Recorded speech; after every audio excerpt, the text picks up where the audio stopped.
Казвам се Румяна Станимирова и съм химик по професия.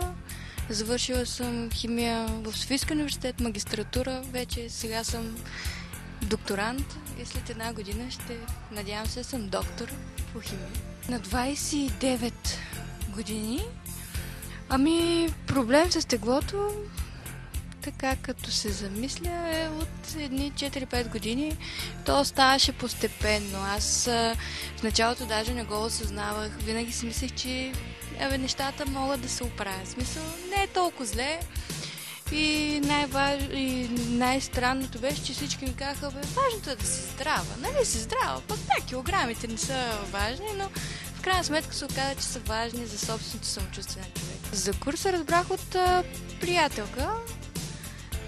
Записах се, защото вече бях осъзнала, че имам нужда да направя нещо със себе си, да променя, да се почувствам малко по-добре.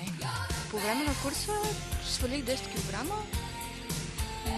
35 см и около 5% общи мазнини. Колко още смяташ да сваляш? Още 10-15 мога да сваля. А сега вече съм свалила 16. В смисъл, след 3 месеца след курса. Още 10 мога да сваля.